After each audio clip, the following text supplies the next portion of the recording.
সম্মানিত হাজিরিন, এই দুনিয়ার জমিনে আল্লাহ তাআলা সব থেকে মানুষকে বেশি সম্মানিত করছেন, ঠিক কিনা কন্ত? এই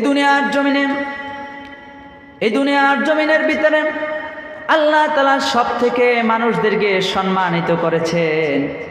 একটা ঘটনার ভিতরে পড়েছি, এক লোক তার স্ত্রীকে ডেকে বলল, ও প্রিয়তম স্ত্রী, তুমি তো দুনিয়ার সব থেকে সুন্দরী, তুমি সব থেকে সুন্দর, আরে তোমার থেকে দুনিয়া আর কোনো সুন্দর নাই।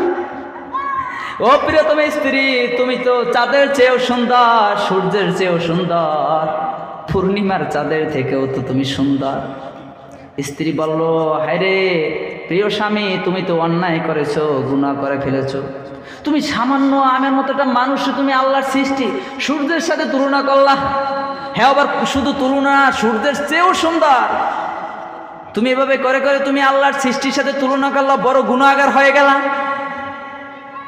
ওই লোক তো বুঝতে পারে নাই ভুল হয়েছে না সঠিক হয়েছে, দৌড় দিয়ে ইমাম সাহেবের কাছে গেছে। হুজুর, আপনি একটু বলেন, আমার স্ত্রী বলল এ দুনিয়ায় সব থেকে নাকি সূর্য চন্দ্র বেশি সুন্দর। আমি যে বললাম না প্রিয়তম স্ত্রী, তুমি বেশি সুন্দর, এতে কি হুজুর গুনাহ হয়েছে নাকি, পাপ হইল নাকি? ওই সময় হুজুর ডাক দিয়ে বলো, রে এ আল্লাহর গোলাম, কোনো গুনাহ হয় নাই, কোনো পাপ হয় নাই, কোনো অন্যায় হয় নাই। তুমি কি সূরা ৩ পড়ো নাই? আল্লাহ তাআলা বলেন, লাকাদ খালাকনাল ইনসানা ফি আহসানি তাকওয়িম।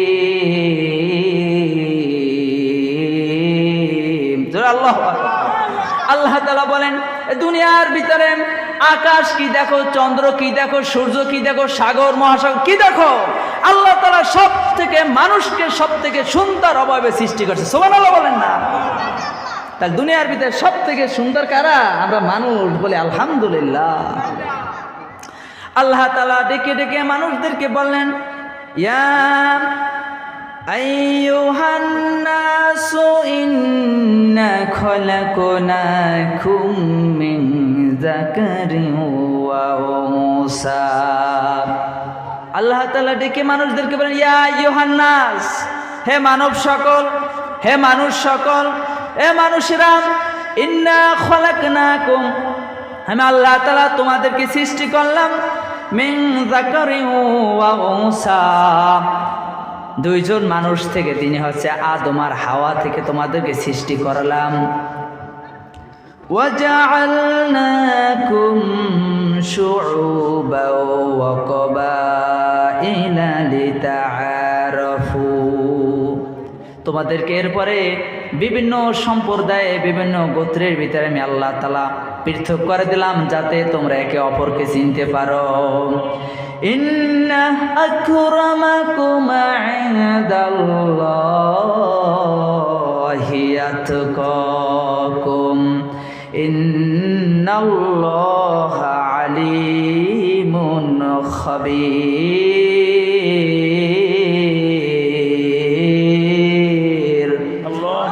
আল্লাহ তাআলা ডেকে বলেন, মানুষেরা, এই মানুষ সকলের ভিতরে শ্রেষ্ঠ মানুষ, আল্লাহর প্রিয় মানুষ হইল ওইটা, ইন্না আকরামাকুম ইনদাল্লাহি আতকাকুম, যে আল্লাহকে ভয় করে, ইন্নাল্লাহা আলিমুন খাবীর, আল্লাহ তাআলা সর্ব ব্যাপারে তিনি খোঁজ খবর রাখে। বলি সুবহানাল্লাহ। প্রিয় ভাই সাহেব, এই আয়াতখানা সকল মানুষদেরকে ডেকে ডাকলেন। এখানে আল্লাহ তাআলা ইয়া আইয়ুহাল মুসলিমুন বলেন নাই, বলছে নাকি? বলেন ইয়া আইয়ুহাল মুমিনুন, দেখেছেন? ইয়া আইয়ুহাল্লাযীনা আমানু ডাকেন নাই, মুসলিমদেরকে ডাকে নাই, ইমামদেরকে ডাকে নাই, মুসল্লিদেরকে ডাকে নাই। ইয়া আইয়ুহান নাস, হে মানুষেরা, সকলকে ডাকা হয়েছে। হে মানুষ সকল, মিন যাকারিন ওয়া উনসা ওয়া খালাকনাকুম মিন যাকারিন ওয়া উনসা, তোমাদেরকে সৃষ্টি করা হয়েছে একজন মহামানব আর মানবী থেকে। বলি সুবহানাল্লাহ। এই পৃথিবীর ধারা সৃষ্টির শুরু লগ্ন থেকে মানব জাতির শুরু হয়েছে দুইজন ব্যক্তির দ্বারা। বলেন কয়জন দ্বারা? একজন হলো আদি পিতা, নাম কি বলেন তো? আদম। আর আমাদের আদি মাতার নাম কি বলেন? এই দুনিয়ার জমিনে সৃষ্টি করা হয়েছে দুইজন থেকে। এই আয়াতখানা কখন নাজিল হয়েছে একটু খেয়াল করুন। এই আয়াতখানা তখন নাজিল হয়েছে আরব জাহানের ভিতরে সব থেকে কালো লোক ছিল বেলাল, গরিব ছিল বেলাল। এই বেলাল রাদিয়াল্লাহু তাআলাকে আল্লাহর রাসূল তাকে ইসলামের মুয়াজ্জিন বানিয়ে দিলেন। ও বেলাল, আমি মুহাম্মদ রাসূল হলাম ইমাম, ও বেলাল তুমি হলে রাসূলের মুয়াজ্জিন। সুবহানাল্লাহ কোন। ও বেলাল তুমি মুয়াজ্জিন। বেলালকে যখন মুয়াজ্জিন বানালো হলো, এইটা আরব জাহানের লোকদের ভিতরে শোরগোল পড়ে গেল, নিজেদের ভিতরে হট্টগোল লেগে গেল, নিজেদের ভিতরে কানাঘুষা শুরু হয়ে গেল। হায় রে, রসুলের মতো এত মহামূল্যবান মানুষ, এত দামি মানুষ, রসুলের মসজিদটা খুব দামি মসজিদ, এই মসজিদে রসুলই কালো বেলালকে আজানের জন্য অনুমতি দিয়ে দিল, বেলালকে মুয়াজ্জিন বানালো। এটা কেমনে হইল, কেমনে মেনে নিল? সেই মুহূর্তে আল্লাহ তাআলা ওই লোকদের মুখে চুনকানি দেওয়ার জন্য আল্লাহ তাআলা এই আয়াতখানা নাজিল করলেন। বলি সুবহানাল্লাহ। আল্লাহ তাআলা বলেন وَخَلَقْنَاكُم مِّن ذَكَرٍ وَأُنثَىٰ। এ মানুষেরা, তোমরা যাকে নিয়ে যে রূপের গৌরব করো, রূপের অহংকার করো, আমরা সুন্দর, আমাদের কণ্ঠ সুন্দর, আমরা দামি পরিবারে এসেছি, আমরা দামি বংশে এসেছি, এ মানুষেরা অহংকার করার কারণ নাই। ও খলাকনাকুম মিন যাকারিন ওয়া উনসা, তোমরা এক নারী এক পুরুষ থেকে দুনিয়ায় আসছো, অহংকারের কোনো কারণ। আমাদের ভিতরে কার অহংকার আছে নাকি? অহংকার করা যাবে না, কারণ আমাদের আদি পিতা আদি মাতা তো একজন, আমরা তো সেই দুজন থেকে দুনিয়ায় আসছি, ঠিক কিনা কন্ত? প্রিয় ভাই সব, এই দুনিয়ার ভিতরে এই পার্থক্যের দেয়াল আমরা ঠেলে দিয়েছি। এই আয়াতের তুলনায় ওয়াখলাকনাকুম মিন যাকারিন ওয়া উনসা, আমরা এক মহামানব থেকে এক মহামানবী থেকে দুনিয়া আসছি।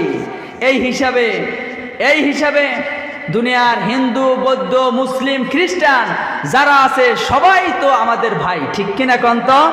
কারণ আমরা সবাই দুনিয়ায় আছি একজন মহামানব, একজন মহামানবী থেকে সৃষ্টি শুরু হয়েছে। সুতরাং আল্লাহর এই দুনিয়ায়, আসমানের নিচে, জমিনের উপরে যত মানুষ আছে সবাই আমরা ভাই, ঠিক কিনা কন্ত? ঠিক। প্রিয় ভাই হিসেবে একটু খেয়াল করি, বিশ্বনবী মুহাম্মদুর রাসূলুল্লাহ সাল্লাল্লাহু আলাইহি ওয়াসাল্লাম হাদিসের ভিতরে জানিয়ে দিয়েছে দুনিয়ার মানুষেরা ভাই হয় তিন ক্যাটাগরিতে। কয় ক্যাটাগরি বলেন তো? তিন ক্যাটাগরি।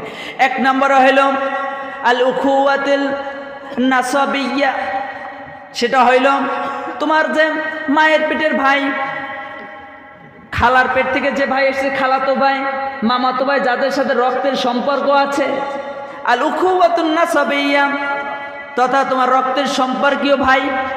আরও একটা ভাইয়ের সম্পর্ক আছে, সেটা হলো আল উখুওয়াতুদ দীনিয়া, তত ধর্মীয় ভাই, কালেমার ভাই, যারা একবার কালেমা পড়েছে লা ইলাহা মুহাম্মাদুর, তারাই আমাদের ভাই। সে আফ্রিকা মহাদেশে হতে পারে, সে চর অঞ্চলের হতে পারে, সে গৌর নদীর হতে পারে, সে পটুয়াখালীর হতে পারে, আল্লাহর জমিনের যে অঞ্চলের হোক না কেন, যে পড়েছে কালেমা সেই আমার দিনী ভাই, ঠিক কিনা কন? আরও একটা ভাই হয়, সেটা হলো আল উখুওয়াতুল ইনসানিয়্যা, সেটা হলো ধর্মীয় ভাই, রক্তের সম্পর্কের ভাইয়ের পরে আরেকটা হচ্ছে আমাদের সৃষ্টির লগ্ন থেকে তথা মানবতার দিক থেকে ভাই। সুবহানাল্লাহ বলবেন না? এই মানবতার দিক থেকে হিন্দু আমার ভাই, খ্রিস্টান আমার ভাই, বৌদ্ধ আমার ভাই, আস্তিক আমার ভাই, নাস্তিক আমার ভাই, আওয়ামী লীগ আমার ভাই, বিএনপি আমার ভাই, জামাত আমার ভাই, চরমনাই আমার ভাই, জাসদ, ডানপন্থী, বামপন্থী যারাই আছে সবাই আমাদের ভাই, ঠিক কিনা কন? প্রিয় ভাই সাহেব, এই যে আমাদের পার্থক্যের দেয়াল আমরা বানিয়েছি, আল্লাহ তো আমাদের ভিতরে এই পার্থক্য তুলে দেন নাই, আমাদের ভিতরে আল্লাহ তাআলা পার্থক্য করে দেন নাই, পার্থক্য আমরা করেছি। আমরা শ্বেতাঙ্গ কৃষ্ণাঙ্গের আমরা মাঝখানে দেয়াল বানিয়ে দিয়েছি, আমরা কালো সাদার ভিতরে পার্থক্য করে দিয়েছি, ঠিক কিনা খবর? আমরা হিন্দু মুসলমানের ভিতরে পার্থক্য করি। আল্লাহ তাআলা বলেন কোনো পার্থক্য চলবে না। আল্লাহ বলেন তোমাদের ভিতরে কোনো বিভেদ চলবে না, তোমাদের ভিতরে কোনো ভিন্নতা চলবে না। ওয়া খলাকনাকুম মিন যাকারিন ওয়া উনসা, তোমাদের সবাইকেই তো আমি আল্লাহ তাআলা এক মহামানবী থেকে তোমাদেরকে দুনিয়ায় পাঠাইছে। সুতরাং দুনিয়ায় যারা আছে সব তোমাদের ভাই, ঠিক কিনা ক? সুতরাং আমরা সবাই ভাই, আমরা কেউ রক্তের ভাই, কেউ ধর্মীয় ভাই, কিন্তু আরেকটা হলো আমাদের সৃষ্টির মানবতার দিকের ভাই। সুতরাং মানুষ দেখলেই খোঁচা দেওয়া যাইবে না। তুমি হিন্দু না মুসলিম, তুমি এই দল না ওই দল, এরকম কোনো রকম খোঁচা দেয়া যাবে না। ওয়া খলাকনাকুম মিন যাকারিন ওয়া উনসা, কেন খোঁচা দেবেন? আমাদের ভিতরে কোনো অহংকার নাই, কোনো হমিকা নাই, আমাদের ভিতরে কোনো পার্থক্য নাই, কারণ আমাদের সবার পিতা আদম, সবার মাতা হাওয়া। সুবহানাল্লাহ বলবেন না? সম্মানিত হাজিরিন, আল্লাহ তাআলা তারপর বলেন, আল্লাহ তাআলা বলেন وَجَعَلْنَاكُمْ شُعُوبًا وَقَبَائِلَ لِتَعَارَفُوا, সেটা হলো তোমাদেরকে সৃষ্টি করার পরে আমি আল্লাহ তাআলা তোমাদেরকে বিভিন্ন গোত্রে, বিভিন্ন সম্প্রদায় আমি আল্লাহ তাআলা পাঠিয়ে দিয়েছি, কারণ যাতে তোমরা একে অপরকে চিনতে পারো। সুবহানাল্লাহ বলেন না? বলেন না আল্লাহু আকবার? দিয়েছে এই জন্য আল্লাহ তাআলা আদমকে সৃষ্টি করলেন, হাওয়াকে সৃষ্টি করলেন একটা পরিবারের ভিতরে।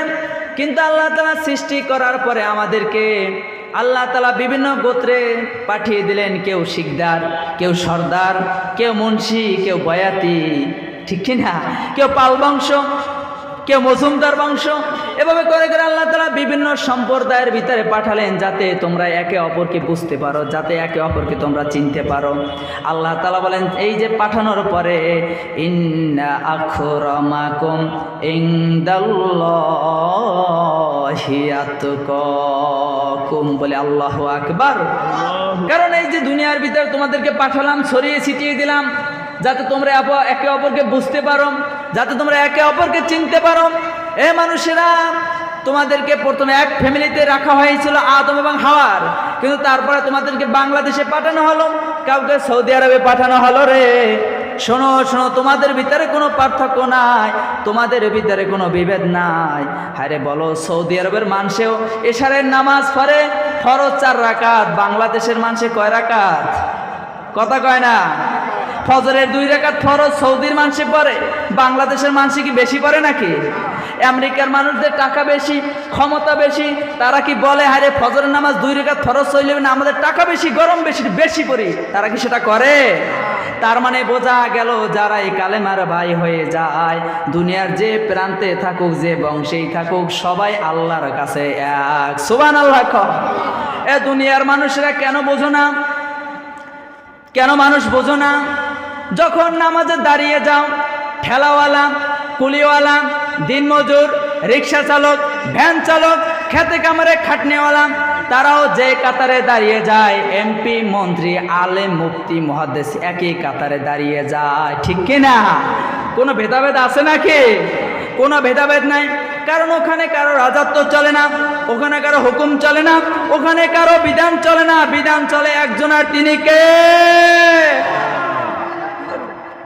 তাই তো দেখো, দুনিয়ার যত দামি দামি মানুষরাও যে কাতারে দাঁড়িয়ে যায়, পাশে যদি রিক্সাওয়ালা, ভ্যান চালকও দাঁড়িয়ে যায়, তাকেও হাত দিয়ে আর এক কাতারে সরিয়ে দেওয়ার অধিকার আছে নাকি? আছে নাকি? আল্লাহ তাআলা বলেন এই সকল মানুষের ভিতরে ইন্না আখরামাকুম ইনদাল্লাহি আতকাকুম, মানুষের ভিতরে শ্রেষ্ঠ মানুষ যারা তাকওয়াবান, যারা আল্লাহকে ভয় করে। সুবহানাল্লাহ বলতে পারলেন না? তাহলে আমরা প্রথমে যে জিনিসটা বুঝতে পারলাম যে আল্লাহ তাআলা মানুষদেরকে ডেকে বলেন, এ মানুষেরা, তোমাদেরকে সৃষ্টি করলাম একজন মহামানব আদম, মহামানবী হাওয়া থেকে সৃষ্টি করলাম, দুনিয়ার ভিতরে তোমাদেরকে বিভিন্ন সম্প্রদায় বিভিন্ন বংশে তোমাদেরকে ছড়িয়ে ছিটিয়ে পাঠিয়ে দিলাম যাতে তোমরা একে অপরকে চিনতে পারো, বুঝতে পারো। শোনো, এর ভিতরে আল্লাহ তাআলা চান, আল্লাহ তাআলার কাছে প্রিয় ওই সকল বান্দারা। ইন্না আকরামাকুম ইনদাল্লাহি আতকাকুম, দামি মানুষ যার তাকওয়াবান। এই জন্য তাকওয়াবান কাদেরকে বলা হয়? তাকওয়া হলো ভয়, আল খৌফ অর্থ ভয়। তাকওয়া হলো ওই মাপের ভয় জীবনের পরতে পরতে সর্ব অবস্থায় গুনাহ থেকে বেঁচে থাকা, দুনিয়ার সকল জাহেলিয়াত থেকে জাহিলিয়াতকে দূরে ঠেলে দিয়ে আল্লাহর বিধানকে প্রাধান্য দেওয়ার নামই হলো তাকওয়া। সুবহানাল্লাহ। তাকওয়াবান হইলে আল্লাহ তাআলা বলেন যারা তাকওয়ার মাপকাঠিতে শ্রেষ্ঠ হবেন, যারা তাকওয়াবান হবে তারা আল্লাহর শ্রেষ্ঠ বান্দা হয়ে যাবে, যারা তাকওয়াবান হয়ে যাবে তারা জান্নাতি হয়ে যাবে। সুতরাং তোমরা জান্নাতি হতে যদি চাও তাকওয়া অর্জন করো। সুবহানাল্লাহ। হযরত আব্দুল্লাহ ইবনে আমর রাদিয়াল্লাহু তাআলা আনহু মরুভূমির ভিতরে সফরে বের হলেন। সফরে বের হওয়ার পরে দেখতে পাইলেন একজন রাখাল যাচ্ছে, বকরির পাল নিয়ে যাচ্ছে। এর মধ্যেই দুপুরে রক্ত হয়ে গেল। আব্দুল্লাহ ইবনে আমর রাদিয়াল্লাহু তাআলা আনহু তিনি সাহাবাদেরকে নিয়ে দুপুরের খানার জন্য দস্তরখানা বিছালেন। দস্তরখানা বিছিয়ে খাবার যখন ভাগ ভাগ করে সবাইকে দিতে লাগলেন, আব্দুল্লাহ ইবনে আমর ডাকলেন, ও রাখাল ভাই, আসো আসো, আমাদের একটু কথা শুনে যাও। রাখাল কাছে আসলেন। কাছে আসার পরে রাখালকে বললেন, ভাই এখন তো দুপুরের সময় হয়ে গেছে, আমরা খানার জন্য প্রস্তুত হয়ে গেছি, খানা খাওয়ার জন্য প্রস্তুত হয়ে গেলাম, তুমি আমাদের সাথে খানায় অংশগ্রহণ করো। আব্দুল্লাহ ইবনে আমর রাদিয়াল্লাহু তাআলা আনহুকে ওই রাখাল বললেন যে আমি রোজা রেখেছি, আমি আপনাদের প্রস্তাব গ্রহণ করতে পারলাম না। আব্দুল্লাহ ইবনে আমর বললেন, এখন তো রমজান মাস নয়, তার মানে তুমি নফল রোজা রেখেছ, যেহেতু মরুভূমির ভিতরে আছো, মারাত্মক গরম, এরপরে আমাদের কাছে ভালো ভালো খাবার আছে, আমার মনে হয় তুমি এইভাবে ভালো ভালো খাবার হয়তো তুমি এইভাবে পাও না। সুতরাং যেহেতু রমজান মাস নয়, যেহেতু নফল রোজা ভাঙলেও তো তেমন কোনো ক্ষতি নাই, ও ভাই তুমি আমাদের সাথে খানায় অংশগ্রহণ করো। আব্দুল্লাহ ইবনে আমরকে রাখাল বললেন, আমি আপনার পরিচয় জানি না, তবে আপনাকে আমি শুনিয়ে দিলাম, আমি তো দুনিয়ার কাউকে সন্তুষ্ট করার জন্য রোজা রাখি না, আমি রোজা রাখি ওই দিনের জন্য যেই দিন আল্লাহ তাআলার দরবারে নেকি ছাড়া আর কোনো কিছু কাজে আসবে না। আব্দুল্লাহ ইবনে আমর চিন্তা করলেন, হায় রে, লোকটার তাকওয়ার লেভেল তো হাই, তাহলে একে সহজে ছাড়া যাবে না। তুমি বসো, তুমি আমাদের প্রস্তাব ফিরিয়ে দিলেন। আব্দুল্লাহ ইবনে আমর মনে মনে চিন্তা করলেন, লোকটাকে একটু পরীক্ষা করা দরকার, তার তাকওয়ার লেভেল কেমন। এর বলতেছে, রাখাল তোমার কাছে যে বকরির পাল আছে এটার মালিক কি তুমি নাকি? রাখাল বলল, এই বকরির পালের মালিক আমি নই, আমি মাত্র সামান্য বেতনে একজনের রাখাল, এই বকরি রাখার জন্য আমি চাকরি করি।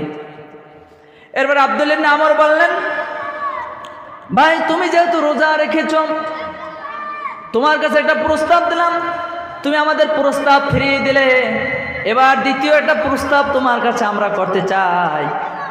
মরুভূমির ভিতরে তুমি যে বকরির পাল নিয়ে আসলে, এখান থেকে তুমি একটা বকরি আমাদের কাছে বিক্রি করে দাও।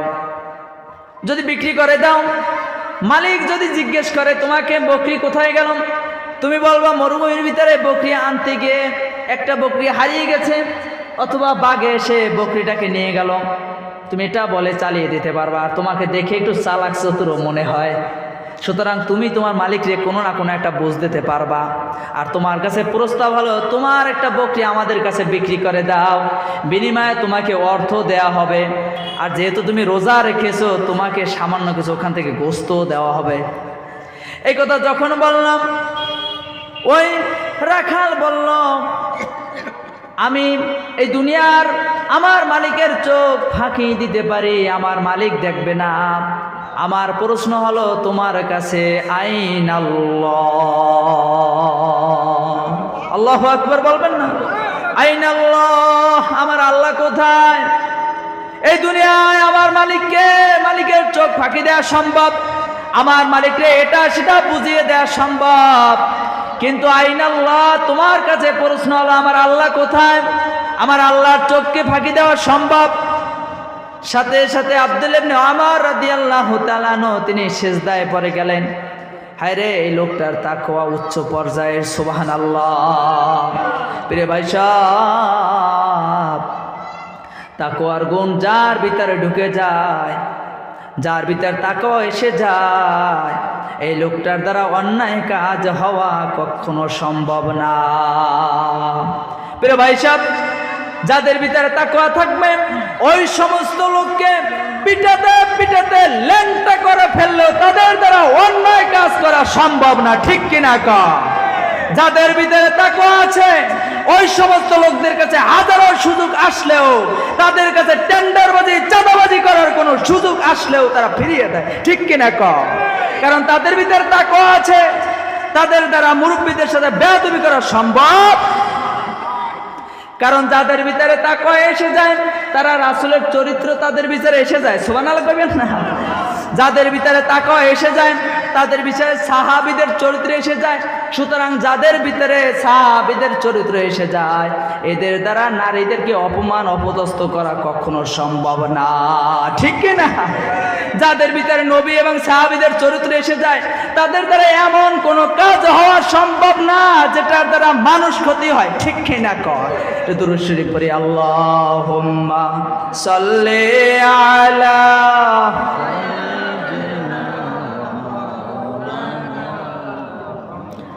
ওয়ালা আলি সাইয়্যিদিনা।